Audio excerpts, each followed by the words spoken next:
We say Allah. Okay, so that's God to the Muslims. Some say it's not even the God of the Christians and so on. It's just a God. Some even said it's a moon god.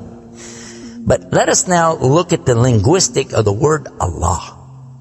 It in itself is the beauty of Islam. Because the word in Arabic doesn't mean God. Just in case you thought it did, it doesn't. Because we have a word in Arabic for the word in English, God. It's called Ilah. Ilah, God. God, Ilah. That's the word. But when we speak about the one and only God, the one that's to be worshipped, the God of Adam, the God of Abraham, and the God of Moses, God of Jesus Christ, peace be upon him, and the God of Muhammad, peace be upon him, we're talking about essentially the only God that's worthy to be worshipped. No other God. Now, what would be the proof for this? I realize that we have a lot of detractors who will say, no, it's not true, I don't believe it. Let's get a proof from the English translation of the Bible. That's a good place to start. Around the earth, there are many hotels and motels. And almost every one of them that you go to, there's a drawer beside the bed that when you open it up, you'll find a book in there and you'll take it out. Now, what is that book? And you already know the answer. It's the Bible. It's the Gideon publication of the King James Version of the Bible. The Gideons are very proud of it because they've translated it into so many languages. And the second language translated to is Arabic.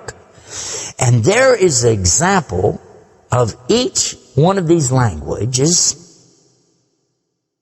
from the verse in the Gospel of John, chapter 3, verse 16.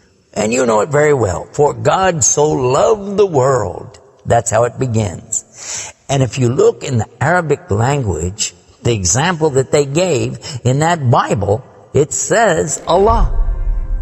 Allah. That's what it says. For Allah so loved the world. So if it's not the same God, then why? All over the entire earth, everywhere I go, I find this exact same word being used in the Bible of the Christians. Now you might say, what about the Old Testament? Page 1 of the book of Genesis, of the very beginning of the Quran, page 1 has 17 verses. And there's the word Allah, Alif, Lam, Ha, 17 times. So just as it's the God for the children of Israel in Arabic language, and it's the God for the Arabs who are Christians, it's also the same God for the Muslims. The word is Allah, the one and only God. There's none other like Him, not like anything else, not male, not female, and yet He is the all Allah, the only God.